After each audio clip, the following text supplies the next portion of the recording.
neighbors that I spoke with, this house right here, we're told not salvageable. The one right next to it, you could see it is leaning, it is hanging on by a thread.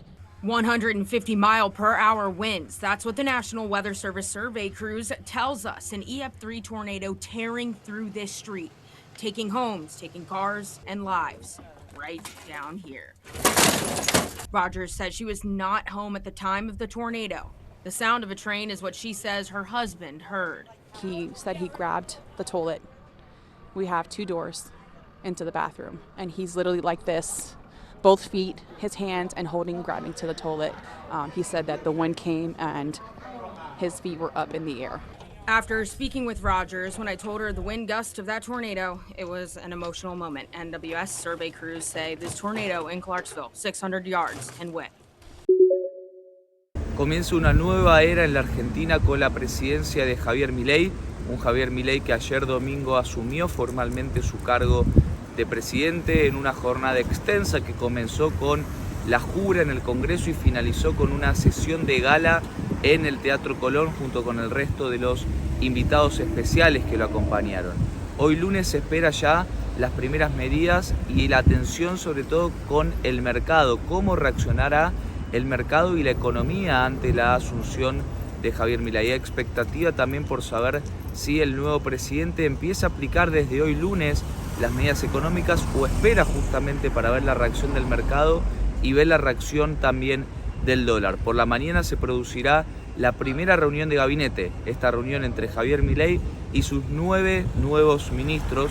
En un principio se especulaba con que iban a ser 8, finalmente terminaron siendo 9. Ayer también hubo polémica en torno a los nombramientos justamente de estos ministros porque no se terminó transmitiendo de manera oficial la señal y la firma y la jura de estos ministros, lo que causó cierta polémica y ciertas dudas de por qué el gobierno había decidido finalmente tomar esta decisión. Lo cierto es que hoy comienza entonces la nueva era en la Argentina, una nueva era de la mano de Javier Milei como presidente argentino. Desde el comienzo de la guerra de Israel contra Hamas, se han registrado varios incidentes antisemitas e islamófobos en algunas universidades de Estados Unidos. Los episodios llegaron hasta el Congreso, donde las rectoras de 3 reconocidas universidades como Harvard y la Universidad de Pensilvania debieron responder a las preguntas de legisladores de la Cámara de Representantes sobre si se esforzaron o no lo suficiente para proteger a los estudiantes contra crímenes de odio. Llamar al genocidio de los judíos viola el código de conducta de la Universidad de Pensilvania en lo que respecta a la intimidación y el acoso, ¿sí o no? Puede ser acoso. La respuesta es sí. Y para la doctora Gay de Harvard, llamar al genocidio de judíos viola las reglas de intimidación y acoso de Harvard, ¿sí o no? Puede ser, dependiendo del contexto. ¿Cuál contexto? Cuando es dirigido individualmente o dirigido a una persona.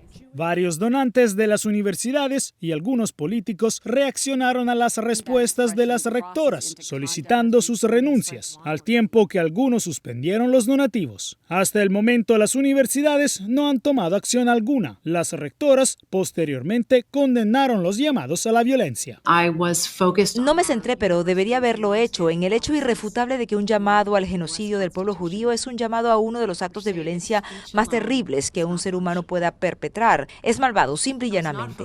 Los presuntos casos de islamofobia ocurridos en universidades estadounidenses aún no han sido abordados por el Congreso. Sin embargo, la Cámara Baja ahora abrió una investigación sobre los entornos de aprendizaje y las políticas disciplinarias de Harvard, la Universidad de Pensilvania y el Instituto Tecnológico de Massachusetts.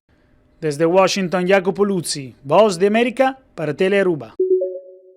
La Ducati Diavel para Bentley, una motocicleta construida sobre la inspiración de la Diavel V4, incorpora elementos característicos del exclusivo auto Bentley Batur. La fusión resultó en una moto elegante y robusta que atrae las miradas en el sur de Florida durante la feria de Art Basel. En todas partes, desde el frente de la pantalla que replica la imagen del capó del auto hasta las tomas de aire que replican el diseño de la parrilla, pasando por el asiento, los cobertores de los asientos dentro del auto y la rueda trasera, que es muy similar a la puerta de entrada también. Solo 500 ejemplares serán construidos de esta moto que presenta un modelo completamente nuevo. Sus líneas, que evocan al Bentley Mulliner, se unen con detalles únicos. Y como novedad, los propietarios podrán personalizar diversos elementos como el color del sillín, las pinzas de freno o las llantas, creando así una conexión única. Cada Diavel para Bentley, al igual que las Ducati de colección, vendrá con un certificado de autenticidad, así como un casco y una chaqueta de edición limitada. Es el reporte, soy José Perralete de La Voz de América, en Miami para Telearuba.